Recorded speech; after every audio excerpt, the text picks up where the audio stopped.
I'm joined now by Chris Oxtoby from the Freedom and the Law consultant. A very good afternoon to you, Chris. Thanks very much for your time. It is not unimportant, is it, that the minister is responsible for the big part of the criminal justice system, including, overseeing such agencies as your National Prosecuting Authority. Absolutely. I mean, that's one of the fundamental concerns with this story, the fact that the minister does exercise political authority over those agencies which are involved, let's not forget, in ongoing cases relating to the collapse of VBS Bank. So it's tremendously important that we don't have a situation where somebody who is implicated in these kind of allegations is in that position without full and proper, transparent accounting and investigation into what the true situation is. And we've had a long history in this country of organizations like the NPA being severely impacted by political problems and interference at that level, and that's really not something that we need to be happening again.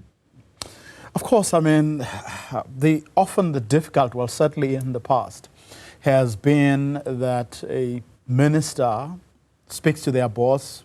In this case, this is the president.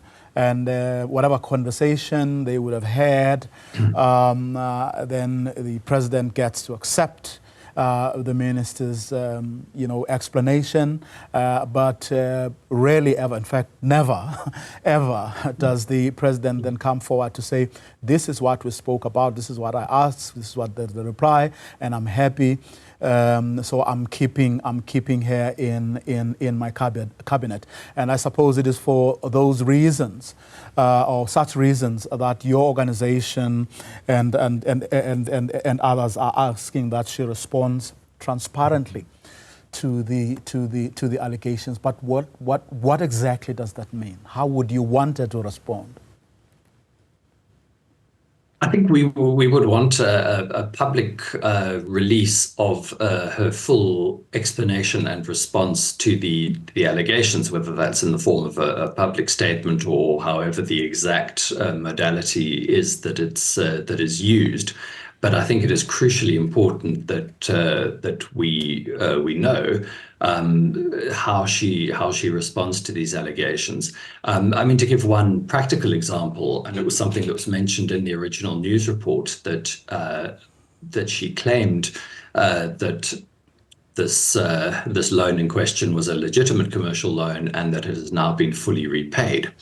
I think at a minimum, it would be very helpful for everyone to see that loan and to see the proof of repayment, which my understanding from the article is that had not been done at the time of publication, and I'm certainly not aware that it's come out since then.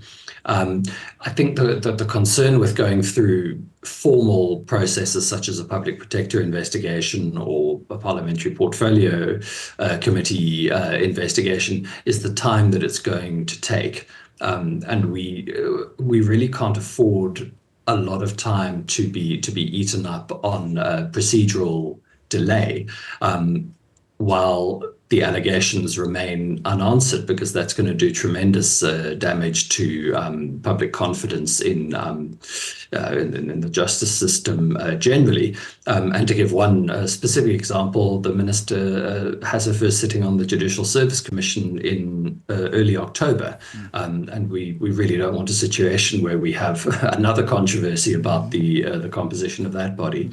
So to answer your original question, I would like to see a situation where the full content of her briefing and explanation to the president is released and made public to the same extent that the allegations were published. I know I'm venturing into the realm of speculation here, but let's just say the loan was indeed paid, as she claims is the case, right? Would that settle the matter? Even though there's another relevant fact to it, which is that at the time, she was the mayor of Polokwane, of the city. Absolutely, no. Yeah, absolutely. I mean, I think that that is entirely correct, that the argument about the loan does only partially address the concerns. And just to recap for viewers who might not be familiar with the details of the story, the allegation is that the Polokwane municipality, and she was the mayor of that municipality at the time, made unlawful payments into VBS Bank.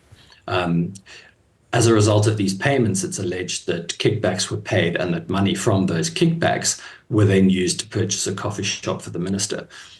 Now, there is obviously a fundamental question about to what extent, what knowledge did the minister indeed have about the connection to VBS Bank with this payment? Did she know that was the source of the funding or not? I don't think we can say that definitively based on the news reports yet, but that question certainly needs to be answered. What knowledge did she actually have about what the source of this money was?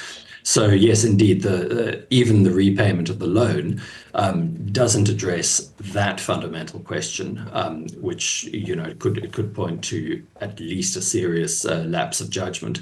And it's really important that we have an understanding of what exactly happened and what her knowledge indeed was at the time. All of which I would argue goes to her suitability to hold such an important cabinet position. Chris Oxtoby, thank you very much for your time. He's a research consultant at Freedom and Law.